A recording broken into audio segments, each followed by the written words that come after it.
सीताराम सीताराम सीताराम सीताराम सीताराम जय सीताराम सीताराम जय सीताराम सीताराम सीताराम सीताराम जय सीताराम राधे श्याम राधे श्याम राधे श्याम जय राधे श्याम सीताराम सीताराम सीताराम जय सीताराम राधे श्याम राधे श्याम राधे श्याम जय राधे श्याम हरे राम राम राम हरे हरे हरे कृष्णा कृष्णा कृष्णा हरे हरे सीताराम सीताराम सीताराम सीताराम सीताराम जय सीताराम सीताराम जय सीताराम श्री राम जय जय राम श्री राम जय जय राम।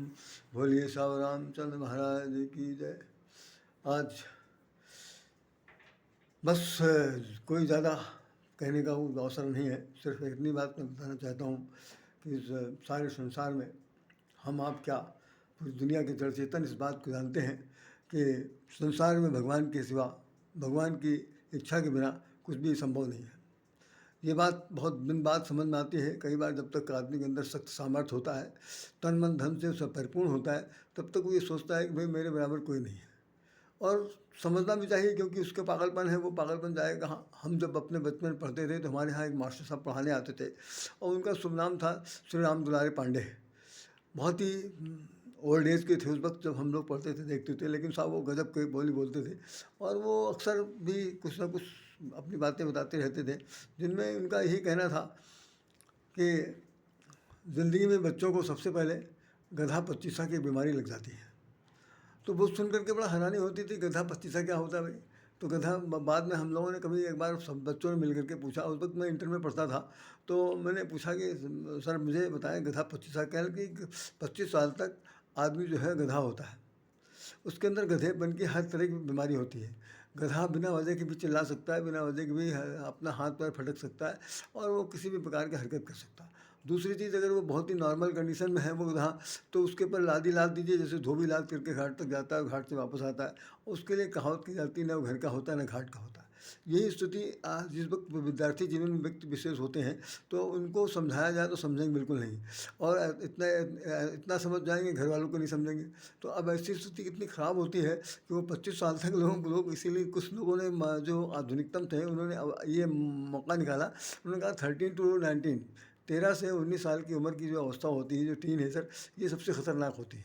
इसमें शारीरिक अवयव बढ़ते हैं, स्त्री हो चाहे पुरुष हो, नर नारी हो चाहे जैसे भी हो, तो उनके शरीर के अवयव बढ़ जाते हैं। उनको देखने से आगे का आकर्षण बढ़ता है। आकर्षण बढ़ने के बाद व्यक्ति जो है आज जैसे हो रहा है, आज जो एक तरह की मानसिक जो वो उदंडता, उमंगता जो आई है, वो क्यों, जिसको हम लोग लव लव लव कह रहे हैं, लव रिलेशनशिप भी कह रहे हैं, लव जिहाद भी कह रहे हैं, सब कुछ कह रहे हैं, वो हम लोग समय में नहीं था।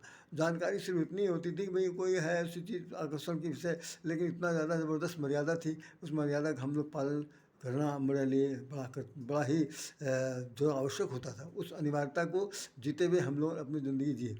तो अब मैं सिर्फ आज इस एपिसोड के माध्यम से सिर्फ 2 शब्द कह रहा हूँ, क्योंकि ये बिना किसी प्रसंग से हटके, जबकि मुझे आज मोदी जी के बारे में बताना था, लेकिन बिल्कुल समय नहीं है। और कल हनुमान जी की दिन है, इसलिए कुछ भी कहना सुना मेरे जब मैं समझ, मेरे पास समय नहीं है। मैं इतना बताना चाहता हूँ कि व्यक्ति विशेष को इतना जरूर चाहिए कि अपने जीवन में ये मान के चले कि हमारा जो कोई एक अदृश्य सत्ता है, इतना ज़बरदस्त सत्ता है, वो अच्छों हिला के धर देती है, अच्छों की ज़िंदगी बर्बाद कर देती है। और कहते कहते रह जाते हैं, लोग सोते रहते हैं कभी कभी सपने में नहीं सोचा था, कभी सपने में नहीं सोचा था, तो नहीं सोचा था तो अब सोच लो। तो अगर चैतन्य अवस्था में है तो सोचिए और भगवान को समझिए, भगवान के अस्तित्व को समझिए, अदृश्य रूप में उनका जो स्वरूप है उसे समझिए। वो कहते हैं कि भाई भगवान कह रहा है कि मैं अंतर्यामी हूँ, मैं संसार में विराजमान हूँ। और जैसे हो ना, सो तुम जानो अंतर्यामी प्रभु मूल मनोरथ स्वामी, आप तो अंतर्यामी हैं, सब कुछ जानने वाले हैं, तो सबका मनोरथ पूर्ण कीजिए। राधेश्याम भी चाहता है कि आप सब लोगों का मनोरथ पूर्ण हो। इन्हीं शब्दों के साथ राधेश्याम राधे आपको रमन करता है और चाहता है कि आप चाहे जिस अवस्था में चल रहे हों, लेकिन इतना ध्यान रखिएगा कि आप कुछ नहीं हैं।